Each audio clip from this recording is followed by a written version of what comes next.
التحميل. ماشي.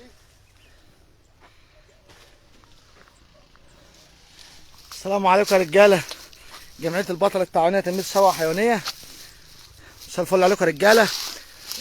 علف بنجر بنجر العلف. هنعمل لكم تجربه عملي على اللحم واللبن،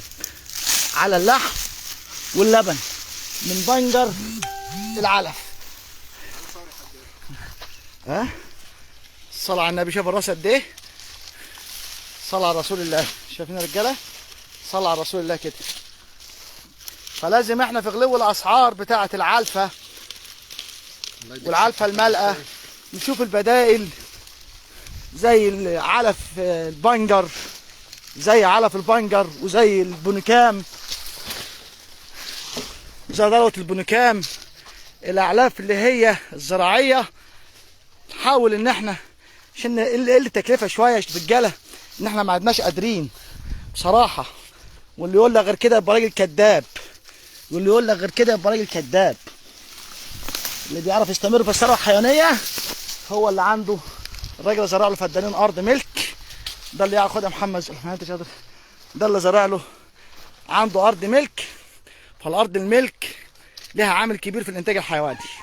الارض الملك لها عامل كبير في لسه محمد حمل ليها عامل كبير في الانتاج الحيواني. ده بنجر علف. اول مره هناكله. هنجرب دنيته في ايه على المأكولات اللي سمعناها. 12% بروتين، 12% بروتين. و16 فروع وهي جافه مش وهي خضراء. لا وهي خضراء هتجيب 16 منين يا باشمهندس؟ هتجيبهم منين؟ من عروجها بس يا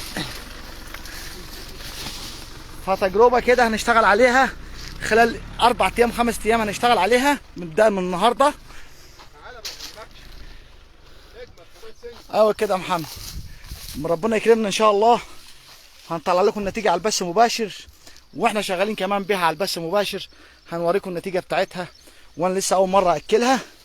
واللي عنده الصلاه على النبي عليك يا باشمهندس. الصلاه على النبي. اللي عنده خبره عن انا اول مره اكله رجاله واشتغل عليه. اللي عنده خبره عن بنجر العلف، مش بنجر السكر، بنجر العلف، يفيدنا لو سمحتوا. اللي عنده خبره عن بنجر العلف يفيدني لو سمحتوا. يفيدني بتكمر ازاي، بيتعمل ازاي، بتحط عليه ايه، ما بتحطش عليه ايه، كل الاشياء دي. انا طبعا بدور مساحه ديت في مساحه تانية وفي فدانين تانيين. فانا يعني بشوف البدائل بحيث ان العلفه الملقه يبقى فيها بروتين مع العلفه الجافه، بحيث ان نوصل لاعلى نسبه تحويل ان كان في لحم او في لبن. فيا ريت اللي عنده خبره في موضوع بنجر العلف، بنجر العلف مش بنجر السكر، بنجر العلف، في كامره وفي اكله يعلق لي ويفيدني. وجزاكم الله كل خير. وياما فدناكم فدونا. كل سنه وانتم طيبين يا رجاله.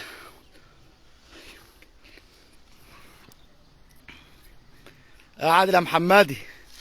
مساء الفل يا عادل يا محمدي. يا ام المطهر رش صبع الملح 7 مرات. ده اللي ربنا قدرك عليه يا محمدي. ماشي يا ابو يوسف. ماشي يا ابو يوسف. يلا يا رجاله نهاركم ابيض. اللي عنده خبره عن علف بنجر العلف بتكمر ازاي، بتعمل ازاي، بتاكل بعد كام يوم، يا ريت يفيدني. وعنش البنجر هل مفيد للبهايم ولا هو اخضر ولا مش مفيد؟ الحاجات ديت يا ريت بعد اذنكم يعني. السلام عليكم يا رجاله، كل عام وانتم طيبين.